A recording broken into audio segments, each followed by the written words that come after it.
All right, guys. Welcome back to another episode of Bad Movie Night. My name's Chris, and tonight, we did it.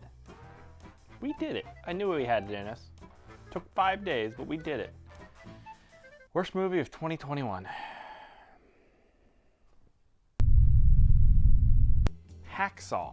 Written, directed by Anthony Leone, about a young couple who are just recently engaged, and they are traveling across the country to this woman's family to announce their imminent marriage, I guess is what that's called. I don't know what I'm saying.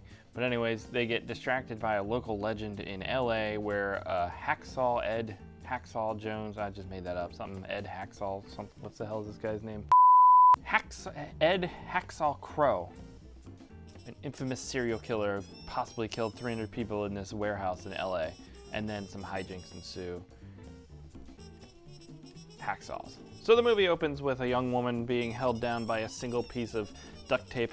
Now, I know duct tape is strong, possibly one of the strongest tapes. I'm sure there's other stronger tapes, but a single piece of duct tape holding this woman down as she is murdered right away, showcasing the amount of effort they put into this movie, which appears to be very little.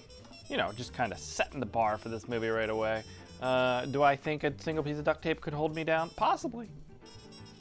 But science is not here to back this up, so I don't know what I'm saying anymore. The movie is just, in every conceivable way, not good.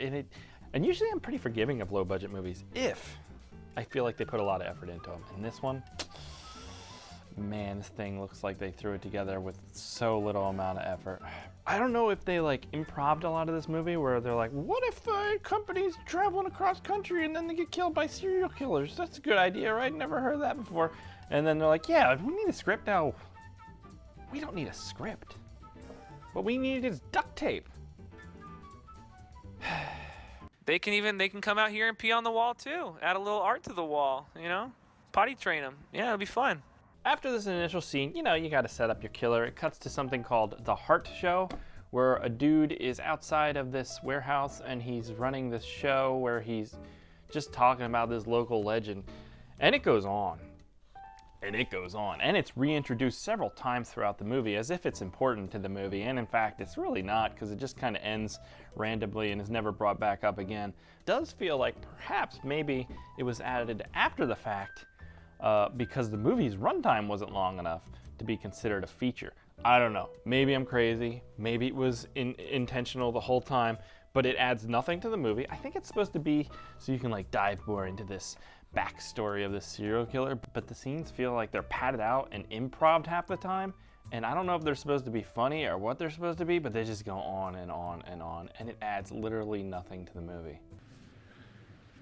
How my teeth look? You look good. Good. They're perfect. Well, that's what I want to hear. And at one point they're talking about Hacksaw Ed Crow, and he killed 300 people with his hacksaw. Have you guys ever used a hacksaw? You'd have to change the blade so many times. I don't even think you could cut through bone with a hacksaw. Maybe? I don't know. I don't know a lot about hacksaws, honestly. But I saw Saw. No, you know what? You can, because in Saw they did it, and that's just science too, so I'd back that up straight up. So after this initial killing, and after the introduction of the Heart Show, we finally get an introduction to our main character. Finally introduced to our main characters, who, as we learn, are, you know, engaged and I think generally hate each other for the most part. This main character goes on a tirade, a monologue by himself where he films a video to give to his future wife where he is demanding of what she does, and basically it's very petty and just says awful things about her.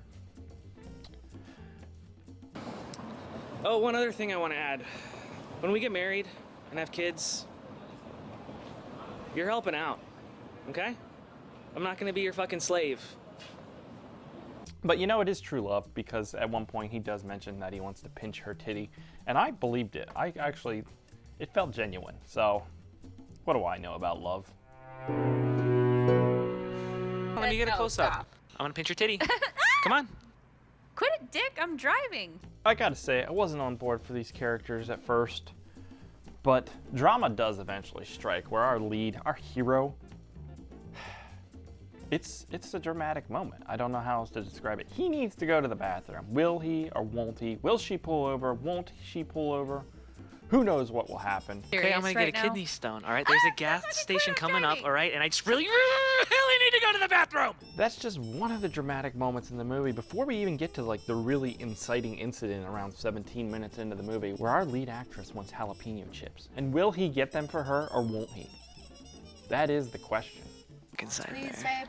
You're really gonna make me go back in there, huh? For your fucking jalapeno chips? Jalapeno chips, my fave. You're gonna make me do this? Yes. Okay. I wish I was being facetious, but these are the dramatic moments in the movie. Besides that first kill, the next 40 minutes or so is these two characters just kind of being combative towards each other and improvising things that they just repeat endlessly. We get montage after montage of driving, I mean, I don't know if you want to consider it a montage, but where the lead actor just kind of repeats things over and over again. Whoa! Stop! Stop! Hey! Get the fuck away from her, man!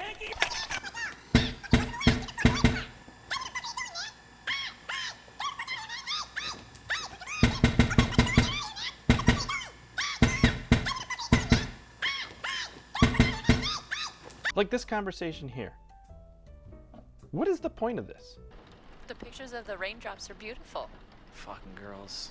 Oh, now you like to take the... Oh, yeah, now you like the camera. Oh, now we're taking pictures. Oh, now that it's raining outside. You ever hear about like coming into a scene late and leaving early? You know why? Because this boring bullshit back and forth is not entertaining in any way. Why this is in the movie, I don't know.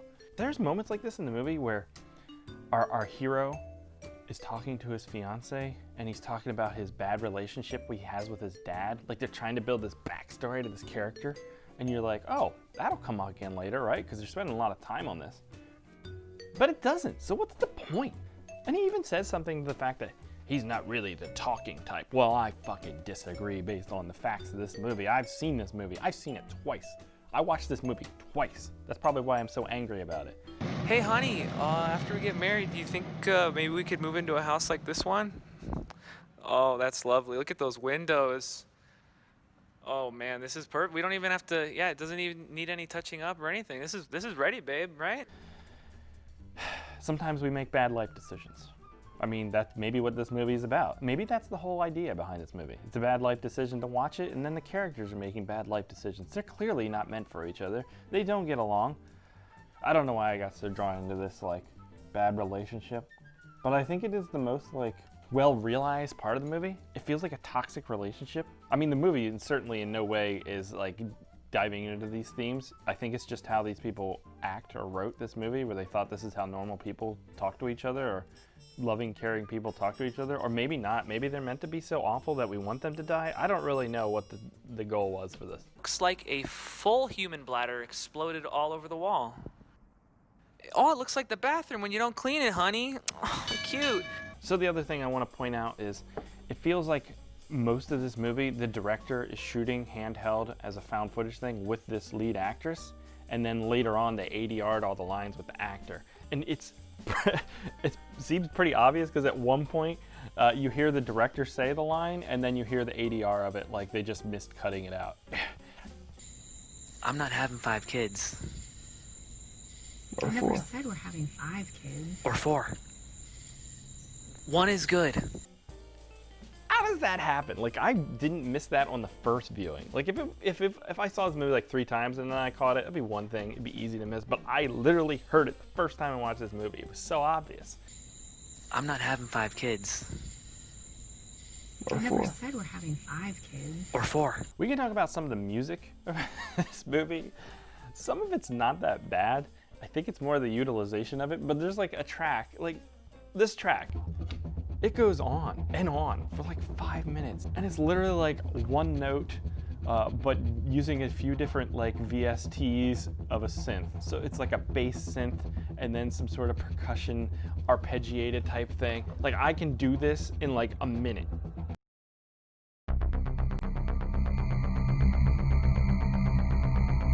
I mean, it's not exactly the same, but it's close, right? And it's not necessarily like bad background music, but it's just used for so long that it gets old and repetitive and it starts to feel cheap in a way.